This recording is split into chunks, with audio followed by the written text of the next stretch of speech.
করছিল সাপটা বেশি তো রাগ হয়ে গেছে। সাপ দিছে দৌড়ের ওপর বেশি মাথার মধ্যে সাপের দইরা কামড় দেওয়া কল্লাই ছিল ওইটা নালাই করি। সাপটা দাম আসলে 2000, কামড় দেওয়া বানাইছে 4000। এই সুধীর যাইতে পারবি নেব তাহলে তো বলছি 8 ফিট হইব না, বুঝেই তো যায়। এখানে বিভিন্ন জায়গার লোক আসছেন। আমাদের বাড়িটা কিন্তু গাজীপুরে, মোবাইল থানা। সাপ ধরে নাম্বারটা রাখেন, ঠিক আছে ভাই, হাত দেখলে ফোন দিয়ে না সাপ লিয়ে জমকে ধরে বসে সাইকেল। আর যদি কারো কামড় যায় 2টা বান দিবেন, মেডিকেলে যাইবেন, সুই দেবো, ভালো হয়ে যাবেন, খারাপ কিছু দিই না বান দিয়ে যাইতে, না দিয়ে যাইলে গাড়ির মধ্যে বিষয়টা যেতে ভাই চাইনা রাখা না ভালো। জাঙ্গলে কামড় দেয়, ঘিরার উপরে 2টা বান, পায়ে কামড় দিলে রানের মধ্যে 2টা বান, যদি মাথায় বুকে ফিটে ঘেনির মধ্যে কামড় দেয়, বান্দার জায়গা আছে ভাই। গতকালকে বলছিলাম একজনের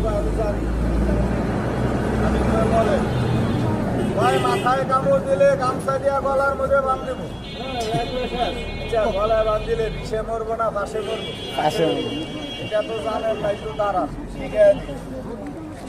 এখন শহরে আছেন, আবার গ্রামে তো যাইতে পারে। একটা গ্রামে লোকের সাপে কামড় দিলে নিজের হাতে বিষ নামাবো, অনুমতিটা তাহলে 1 মিনিটে বলে দিই। কি বলবো, গান বলবো, মেয়েগুলা খেদাইছে আবার আইছে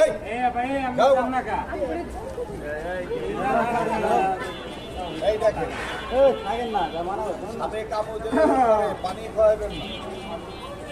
যদি পানি খাওয়ান দাদা লোকটা মারা যাবে।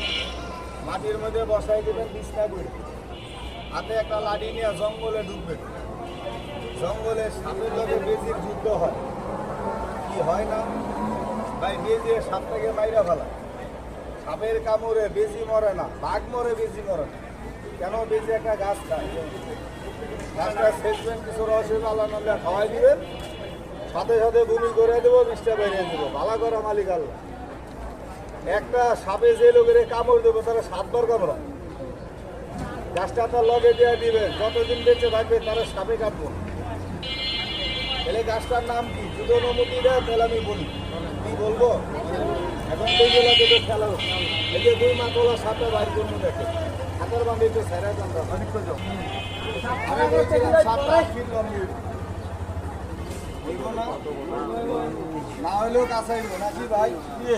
ওই যে মাটির মধ্যে ঠিক